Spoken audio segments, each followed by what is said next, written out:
حضرت صلی اللہ علیہ وآلہ وسلم پر وحی کا ابتدائی دور اچھے سچے پاکیزہ خوابوں سے شروع ہوا۔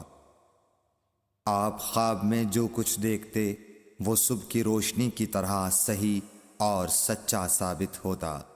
پھر من جانب قدرت آپ تنہائی پسند ہو گئے اور آپ نے غار حرا میں خلوت نشینی اختیار فرمائی اور کئی دن اور رات وہاں مسلسل عبادت اور یاد الہی و ذکر میں مشغول رہنے لگے۔ جب تک گھر آنے کو دل نہ چاہتا توشہ ہمراہ لیے ہوئے وہاں رہتے۔ توشہ ختم ہونے پر ہی اہلیہ محترمہ حضرت خدیجہ رضی اللہ تعالی عنہا کے پاس تشریف لاتے اور کچھ توشہ ہمراہ لے کر پھر وہاں جا کر خلوت گزین ہو جاتے۔ یہی طریقہ جاری رہا یہاں تک کہ آپ پر حق منکشف ہو گیا اور آپ غار حرا ہی میں قیام پذیر تھے کہ اچانک حضرت جبرائیل علیہ السلام آپ کے پاس حاضر ہوئے اور کہنے لگے کہ اے محمد پڑھو۔ آپ فرماتے ہیں کہ میں نے کہا کہ میں پڑھنا نہیں جانتا۔ آپ صلی اللہ علیہ وسلم فرماتے ہیں کہ فرشتے نے مجھے پکڑ کر اتنے زور سے بھینچا کہ میری طاقت جواب دے گئی۔ پھر مجھے چھوڑ کر کہا پڑھو۔ میں نے پھر وہی جواب دیا کہ میں پڑھا ہوا نہیں ہوں۔ اس فرشتے نے مجھ کو نہایت ہی زور سے بھینچا کہ مجھ کو سخت تکلیف محسوس ہوئی۔ پھر اس نے کہا کہ پڑھ۔ میں نے کہا میں پڑھا ہوا نہیں ہوں۔ فرشتے نے تیسری بار مجھ کو پکڑا اور تیسری مرتبہ پھر مجھ کو بھینچا۔ پھر مجھے چھوڑ دیا اور کہنے لگا کہ پڑھو اپنے رب کے نام کی مدد سے جس نے پیدا کیا اور انسان کو خون کی پھٹکی سے بنایا۔ پڑھو اور آپ کا رب بہت ہی مہربانیاں کرنے والا ہے۔ بس یہی آیتیں آپ حضرت جبرائیل علیہ السلام سے سن کر اس حال میں غار حرا سے واپس ہوئے کہ آپ کا دل اس انوکھے واقعے سے کانپ رہا تھا۔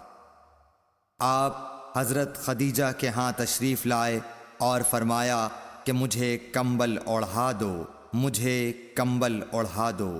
لوگوں نے آپ کو کمبل اوڑھا دیا۔ جب آپ کا ڈر جاتا رہا تو آپ نے اپنی زوجہ محترمہ حضرت خدیجہ رضی اللہ تعالی عنہا کو تفصیل کے ساتھ یہ واقعہ سنایا اور فرمانے لگے کہ مجھ کو اب اپنی جان کا خوف ہو گیا ہے۔ آپ کی اہلیہ محترمہ حضرت خدیجہ رضی اللہ تعالی عنہا نے آپ کی ڈھارس بندھائی اور کہا کہ آپ کا خیال صحیح نہیں ہے۔ اللہ کی قسم آپ کو اللہ کبھی رسوا نہیں کرے گا۔ آپ تو اخلاق فاضلہ کے مالک ہیں۔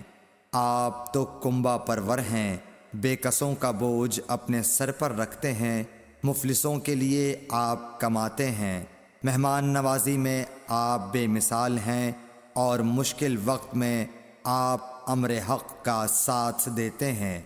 ایسے اوصاف حسنہ والا انسان یوں بے وقت ذلت و خواری کی موت نہیں پا سکتا۔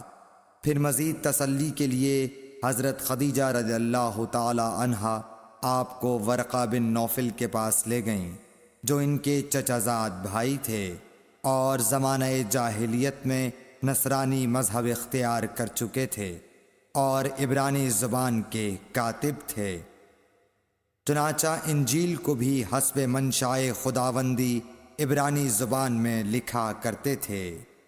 انجیل سریانی زبان میں نازل ہوئی تھی، پھر اس کا ترجمہ عبرانی زبان میں ہوا۔ ورقہ اسی کو لکھتے تھے۔ وہ بہت بوڑھے ہو گئے تھے، یہاں تک کہ ان کی بینائی بھی رخصت ہو چکی تھی۔